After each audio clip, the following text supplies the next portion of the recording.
நல்லா பேசுங்க, ரொம்ப நல்லா பேசுங்க.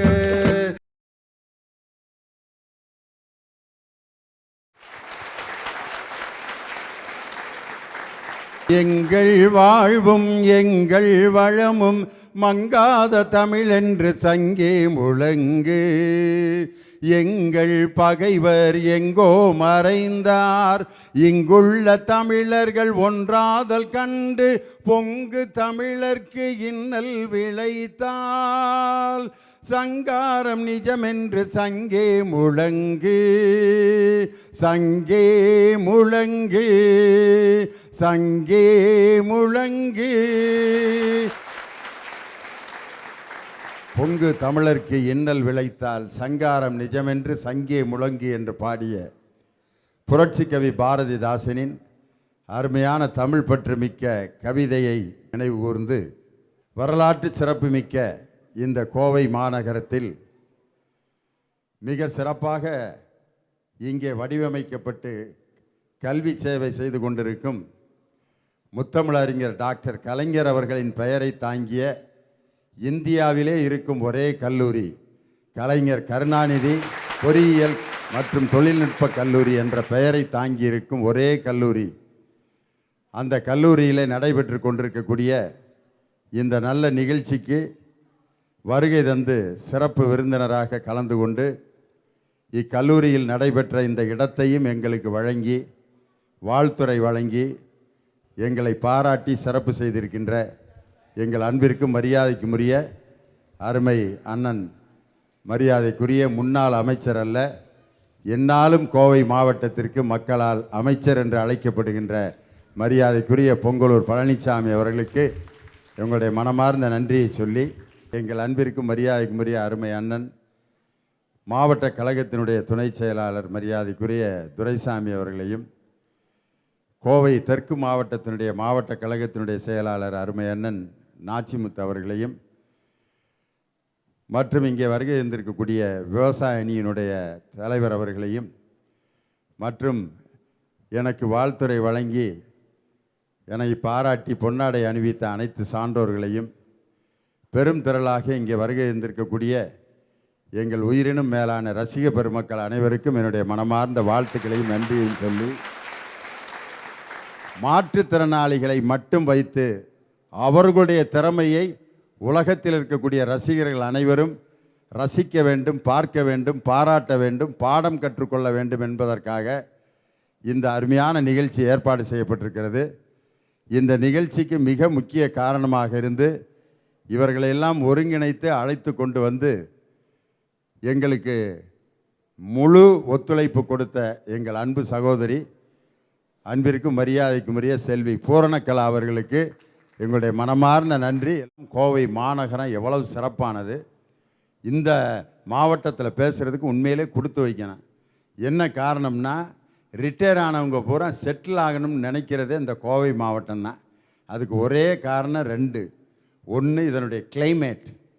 அப்படி ஊட்டியும் கிடையாது, பாலைவனமும் கிடையாது, ரெண்டையும் கூட்டி ரெண்டால் வகுத்த மாதிரி ஒரு வெயிலும் இருக்காது, ஒரு ஓவர் குளிரும் இல்லாத ஒரு மிதமான ஒரு இதமான ஒரு கால சூழ்நிலை உள்ள ஒரு அருமையான இடம் இந்த கோவை மாநகரம் தான். அதனால தான் ஓய்வு பெற்றவர்களெல்லாம் இங்கே தான் வந்து செட்டில் ஆகணும்னு நினைக்கிறாங்க. அதை விட சிறப்பு, உலகத்திலேயே அதிக சுவையான சுத்தமான குடிநீர், சிறுவாணி குடிநீர் கிடைக்கக்கூடிய இடம் இந்த கோவை மாவட்டம். இன்னும் ரொம்ப அழகான சிறப்பு என்னென்னா, இந்த கோவையில் பேசக்கூடிய அந்த மொழி இருக்குது பார்த்தீங்களா, மொழி வழக்கு. ஏனுங்க சொல்லி போட்டு போங்கண்ணா, சாப்பிட்டு போட்டு போங்க, என்ன பேச்சு போட்டு போகிறீங்க, எல்லாம் போங்க வாங்க என்னங்க அப்படின்னு தான் பேசுவாங்க. மரியாதை குறைவான வார்த்தைகள் இருக்கவே இருக்காது. ஆனால் எங்கள் மதுரையிலலாம் சர்வசாதாரணமாக என்ன சொல்லிக்கிட்டு இருக்காங்க, போட்டா அப்படிமா. மெட்ராஸில் பார்த்தீங்கன்னா 60 வயசு பெரியவரை, என்னம்மா கண்ணை என்ன பண்ணின்னு இருக்கிற நீ, போ அண்ணாத்தா போ அங்கிட்டு போ அப்படிங்கிறான். 15 வயசு பையன் 60 வயசு கிழவனை போயா போனா போ அப்படின்னா. ஆனால் இங்கே வந்து ஏனுங்க சொல்லுங்க சாப்பிடுங்க, ஒன்றரை வீடு ஏன்ற வீடு என்ற சம்சாரம் ஒன்றரை சம்சாரம், இந்த பேச்சே நல்லா இருக்கு. அழகான ஒரு மொழி. அந்த மொழி ஒன்று இங்கே எல்லாரையும் பாராட்ட தகுந்த ஒரு இடம். இதில் நாங்கள் என்ன தலைப்பு எடுத்திருக்கோம்னா, வாழ்வின் வெற்றியை பெரிதும் தீர்மானிப்பது உடல் வலிமையா மன வலிமையா? மன வலிமை. உடல் வலிமை வெளியே தெரியும், அவன் ஆள் நல்லா பலசாலியாக இருக்காங்கிறத கண்டுபிடிச்சி விடலாம். ஒரு 5 கிலோ கல்லை தூக்குடா அப்படின்னா சில பேர் தூக்கிடுவேன், சில பேர் இப்படி பஞ்சை தூக்குற மாதிரி அப்படி தூக்கி போட்டுருவான். சில பேர் 5 கிலோ தூக்குறதுக்கு அரை மணி நேரம் ஆகும். அதிலே அவனுடைய உடல் உறுதி எப்படி இருக்குன்றதை கண்டுபிடிச்சிடலாம். மன வலிமையை கண்டுபிடிக்கிறதுக்கு உடனே கண்டுபிடிக்க முடியாது. ஆனால் எல்லாரும் மனசு எங்கே இருக்குதுன்னு கேட்டால் இந்த இடத்த தான் தொட்டு காட்டுவேன். பார்த்துருக்கீங்களா? மனசை தொட்டு சொல்லியா? ஓ, உன் மனசை தொட்டு சொல்லு. ஆனால் இந்த இடத்துக்கும் சிந்தனைக்கும் சம்பந்தமே கிடையாது. மனசு இங்கே தான் இருக்குது. யாராவது இந்த இடத்துல மனசை தொட்டு காமிச்சா அவனை என்ன நினைப்பான்? மனசார நான் சொல்கிறேன், என் மனசை தொட்டு சொல்கிறேன் அப்படின்னா, ஏண்டா மனசை தொட்டு சொல்கிறேன்ட்டு மண்டையை தொட்டு சொல்லிட்டு இருக்கேன், நீலாம் மனுஷனாடாம. இன்னைக்கு பார்த்தீங்க அப்படின்னு சொன்னால், மாற்றுத்திறனாளி அப்படிங்கிற வார்த்தையவே உருவாக்கியதும் முத்தமிழறிஞர் டாக்டர் கலைஞர் அவர்கள் தான். ஒரு காலத்தில் இவங்களுக்கு என்ன பேர் வச்சுருந்தாங்க தெரியுமா? இவங்க ஏதாவது ஒரு எஸ்டிடி பூத்து வச்சுருப்பாங்க, அதில் மேலே எழுதி போட்டிருப்பாங்க, உடல் ஊனமுற்றவருக்கான தொலைபேசி நிலையம். அதை பார்க்கும்போதே அவங்க உட்காந்துருக்கவங்களுக்கே ஒரு தாழ்வு மனப்பான்மை வரும். இதில் உட்காந்து நம்ம இந்த பிஸ்னஸை அவசியம் பண்ணணுமா அப்படிங்கிற மாதிரி. ஆனால் இன்றைக்கி மாற்றுத்திறனாளி என்ற ஒரு வார்த்தையே அவர்களுக்கு மிகப்பெரிய நம்பிக்கையை கொடுத்துருக்கிறது. வார்த்தை கொடுக்கக்கூடிய நம்பிக்கை மாதிரி உலகத்தில் வேறு எதுவுமே கொடுக்காது. அதனால் அந்த மாற்றுத்திறனாளி அப்படிங்கிற வார்த்தையே ரொம்ப அழகான ஒரு வார்த்தை. இன்றைக்கி பார்த்தீங்க அப்படின்னு சொன்னால், ஒரு மாற்றுத்திறனாளி எழுதின கவிதை, எங்களை போய் நொண்டி என்று சொல்கிறீர்கள், நாங்களா நொண்டி? உங்கள் கால்களை பயன்படுத்தி போகக்கூடாத இடத்துக்கெல்லாம் போய் திருட வேண்டிய பொருள்களை எல்லாம் உங்கள் கைகளால் திருடுகிறீர்களே, நாங்கள் நொண்டி அல்ல, கைகளை பெற்று திருடுகிறீர்களே, நீங்கள் தான் நொண்டி. எங்களை குருடு என்று சொல்கிறீர்களே, நாங்களா குருடு? கண்களை வைத்து ஒரு செல்போனில் ஒரு பெண்ணை ஆபாசமாக படம் எடுத்து அதை பார்த்து ரசிக்கிறீர்களே, நாங்களா குருடு? நீங்கள் தான் கண்ணிருந்தும் குருடர்களாக மக்களை வேதனைப்படுத்துகிறீர்கள். நாங்களா செவிடு? கேட்கக்கூடாத செய்திகளை கேட்டு மற்ற இடங்களில் அதை சொல்லக்கூடாத வகையில் சொல்லி கலகத்தை உண்டு பண்ணுகிறீர்களே, நாங்களா செவிடு?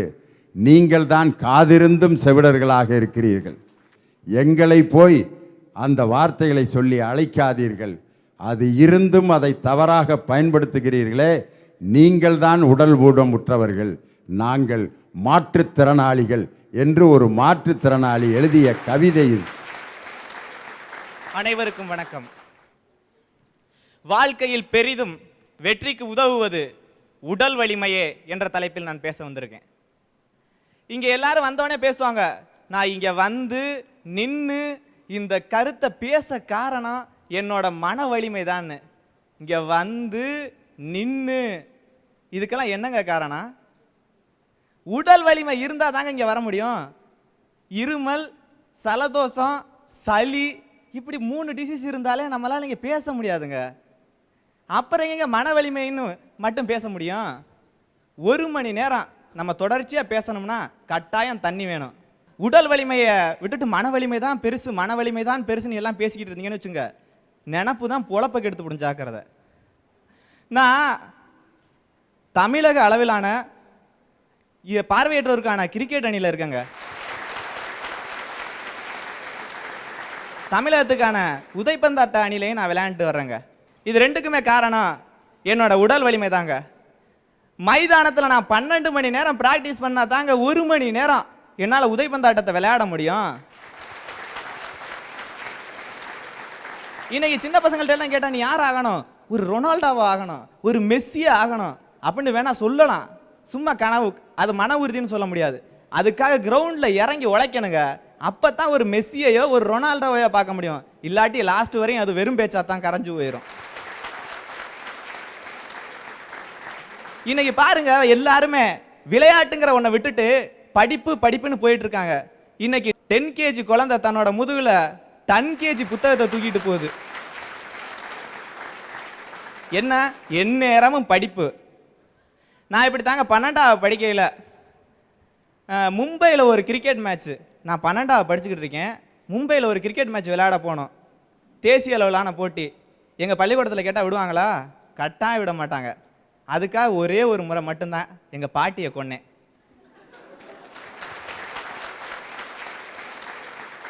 அதுக்காக நான் விளையாண்டுட்டு வந்தவொடனே என்னோட 12th மதிப்பெண் என்ன குறைஞ்சா போச்சு. மாநில அளவில் நான் 3rd 1083. என்னைக்குமே விளையாட்டு இருந்தால் தாங்க மனசு நல்லா இயங்கும். உடல் வலிமையாக இருந்தால் தான் மனசு இயங்கும். மனசுங்கிறது எங்கே இருக்கு அப்படின்னு ஐயாவே சொன்னார். மனசுங்கிறது உடல்ல ஏதோ ஒரு இடத்துல இருக்கு. இருக்க இடம் கொடுத்தா மடத்தை புடுங்குதுன்னு சொல்லுவாங்களே, அந்த கதையா தாங்க இருக்குது மன வலிமைன்னு பேச வந்திருக்கவங்களோட. அது வாழ்க்கையில் பெரிதும் வெற்றி பெற காரணம் உடல் வலிமை தாங்க. இன்னைக்கு 10ஆப்ல உட்காந்து படிக்கிறான், 12ஆப்ல உட்காந்து படிக்கிறான், மார்க் வாங்குறான். இன்னைக்கு கிரவுண்டு பக்கமே போறதில்ல. 15 வயசுல கிரவுண்ட் சைடு போகாதவன் இன்னைக்கு 40 வயசுல ஓடிக்கிட்டு இருக்கானே. இதுக்கு என்ன காரணம்? உடல் வலிமை இல்லாதங்க. 10ஆப்லயோ 12ஆப்லயோ உங்க மகனை பத்தி கேட்டா, உங்க மகன் எப்படி அப்படின்னு கேட்டா above 98 அப்படிங்கிறாங்க. இது பெர்சன்டேஜ். அதே 40 வயசுல கேட்டா above 98 அப்பையில அது அவனோட கிலோவா இருக்குது. உடல்ல நம்ம முறையா பராமரிச்சு தாங்க மனசு நல்லா இயங்கும். உள்ளமென்றும் எப்போதும் உடைந்து போக கூடாது, என்ன இந்த வாழ்க்கை என்ற எண்ணம் தோன்றக்கூடாது. எந்த மனித நெஞ்சுக்குள் காயமில்லை சொல்லுங்கள், காலப்போக்கில் காயமெல்லாம் மருந்து போகும் மாயங்கள். எனக்கு உடம்புல அவ்வளவா ஸ்ட்ரென்த் இல்லை, ஆனால் லைஃப்பில் ரொம்ப அச்சீவ் பண்ணியிருக்கேன். இன்றைக்கி நான் மன வலிமை பற்றி பேச போகிறேன். நான் பிறந்தது வளர்ந்தது எல்லாம் பெங்களூரில். நாங்கள் கோயம்புத்தூர் வந்து 4 வருஷம் ஆச்சு. அப்போது எனக்கு தமிழ் சுத்தமாக தெரியாது. எனக்கு கோயம்புத்தூரில் யாருமே தெரியாது. அப்போது நான் டிசைட் பண்ணிட்டேன், நான் தமிழ் கற்றுக்கிட்டு தமிழ்லையே பேசணும் ஒரு நாள் அப்படி. ஸோ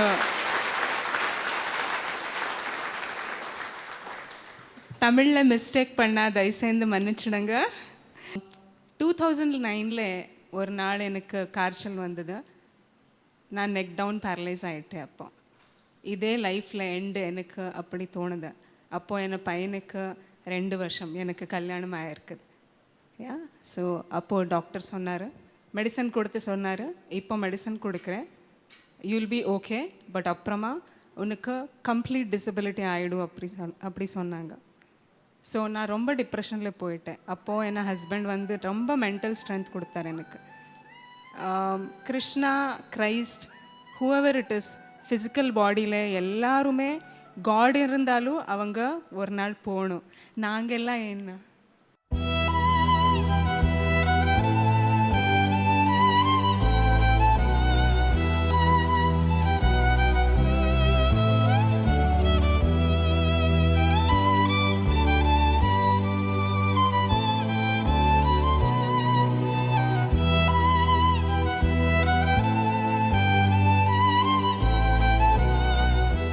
நான் டிசைட் பண்ணிட்டேன் லைஃப்பில் ஏதாவது பண்ணியே ஆகணும்னா.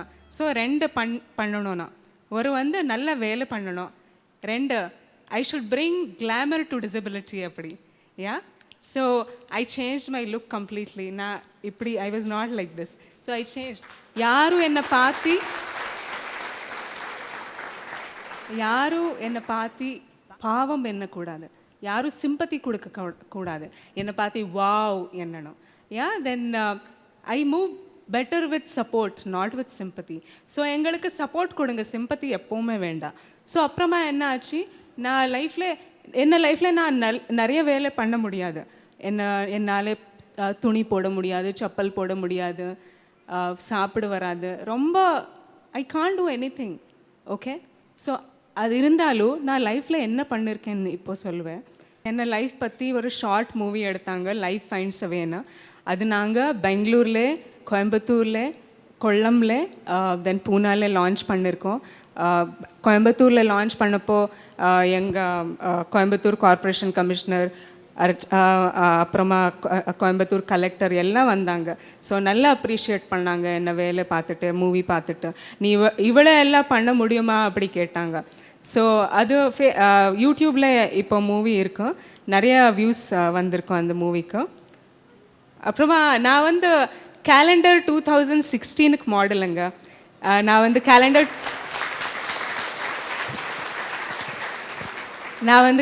2017க்கு மாடல் ஆகியிருக்கேன். தென் நான் ஒரு photographer.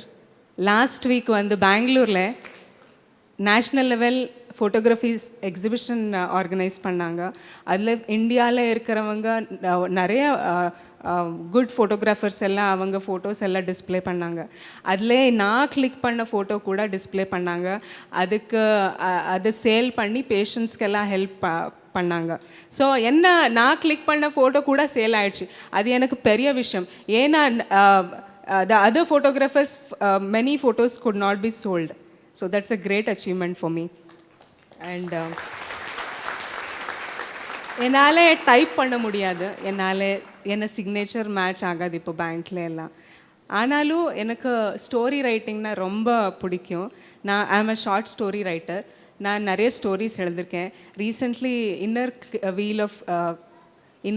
Wheel club of Coimbatore west அவங்க என்ன ஸ்டோரிக்கு ஃபஸ்ட் ப்ரைஸ் கொடுத்தாங்க. அனைவருக்கும் எனது அன்பான வணக்கம். நான் உங்களிடையே இன்று பேசவிருக்கும் தலைப்பு வாழ்க்கையில் வெற்றி பெற அவசியமானது மன வலிமையே என்று. ஒரு மனிதன் தன் வாழ்க்கையில் வெற்றி பெற வேண்டும் என்றால் தன் இலக்கை நோக்கி மன வலிமையோடு முயற்சி செய்ய வேண்டும். முயற்சியே வெற்றியின் முதல் தொடக்கம். இதைத்தான் திருவள்ளுவர் தன் குரலில் அன்றே கூறினார். தெய்வத்தால் ஆகாதனும் முயற்சித்தன் மெய்பருத்த கூலி தரும் என்று. நடுவரவர்களே, நம் அனைவருக்கும் முயலும் ஆமையும் என்ற கதை தெரியும். இக்கதையில் முயல் உடல் வலிமையை நம்பியிருந்தது, ஆனால் ஆமையோ மன வலிமையை நம்பியிருந்தது. உடல் வலிமை கொண்ட முயல் சோர்ந்து போய் உறங்கியது. மன வலிமை கொண்ட ஆமை தன்னம்பிக்கையோடு முன்னேறி வெற்றி பெற்றது. அடுத்தது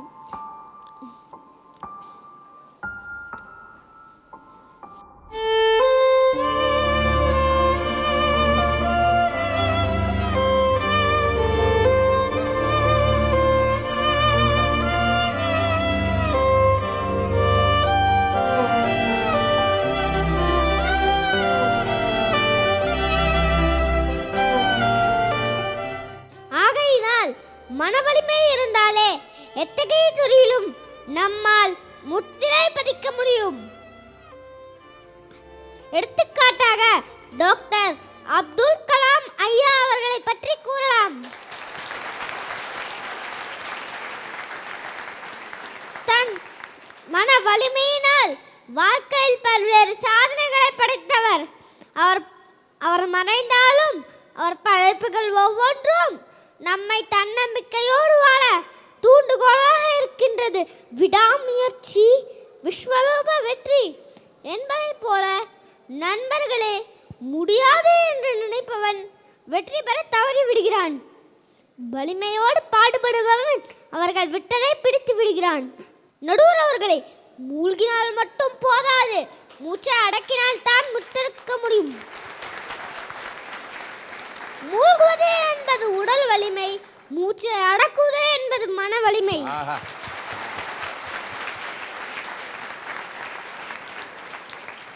அதை ஏன்ட்ட சொல்ற?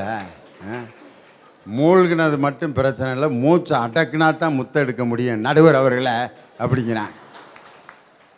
வாழ்க்கையில் வெற்றி பெற வேண்டும் என்றால் மன வலிமை எனும் மூச்சை அடக்கினால்தான் நமக்கு வெற்றி என்ற முத்து கிடைக்கும். முயற்சியை விட விடாமுயற்சி முக்கியம். முயற்சிகள் தவறலாம், ஆனால் முயற்சிக்க தவறாதே. நான் முயற்சித்தேன் மேடையில் பேச. இதோ உங்கள் முன் பேசவிட்டேன் என் மன வலிமை எனும் முயற்சியினால்.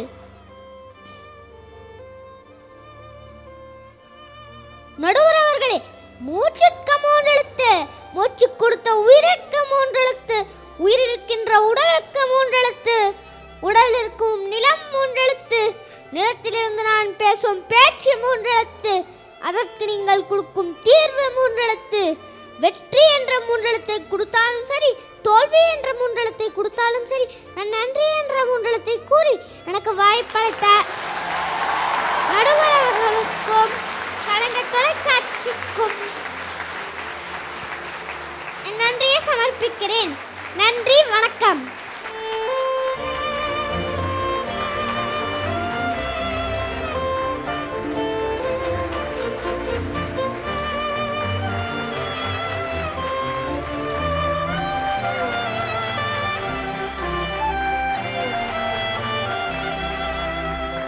நாட்டில் நடக்கிற விஷயத்தை அப்படியே சொன்னான் பாருங்க.